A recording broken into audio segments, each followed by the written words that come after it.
శ్వాస ధ్యానంలో నైపుణ్యం సాధించడం గురించి మనం క్లుప్తంగా తెలుసుకుందాం.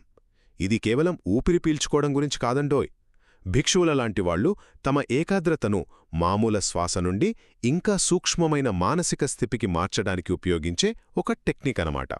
సరే, మొదటిది నిరంతర ప్రవాహం. అంటే ఉచ్ఛ్వాస నిశ్వాసల మధ్య అస్సలు గ్యాప్ ఉండకూడదు. అంతా ఒకే కంటిన్యూస్ ఫ్లోలాగా ఉండాలి. మరి మీ ఫోకస్ ఎక్కడ పెట్టాలి? మీ శ్వాస ముక్కు దగ్గర తగిలే ఆ పాయింట్ మీద మాత్రమే.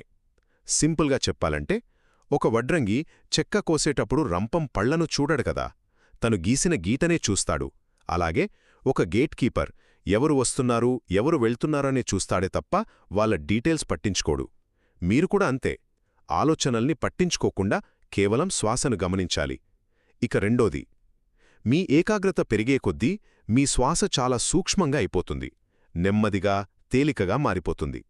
ఇది మంచి సైన్ అన్నమాట. ఎలాగంటే, ఒక పెద్ద గంటను కొట్టినప్పుడు మొదట సౌండ్ గట్టిగా వస్తుంది, కాని నెమ్మదిగా అది ఒక చిన్న వైబ్రేషన్గా మారిపోతుంది కదా. మీ శ్వాస కూడా అంతే. ఒక ఫిజికల్ సెన్సేషన్ నుండి ఒక సటిల్ సిగ్నల్ లాగా మారిపోతుంది.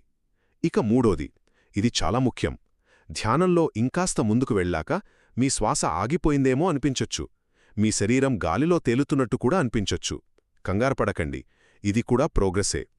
అప్పుడు కూడా మీ దృష్టిని ముక్కు దగ్గరే ఉంచి పట్టుదలగా కొనసాగించండి. సో ఫైనల్గా, ఈ టెక్నిక్ ద్వారా ధ్యానమనేది శ్వాసను గమనించడం నుండి మనసును స్థిరంగా, ప్రశాంతంగా ఉంచే స్థితికి మారుతుంది.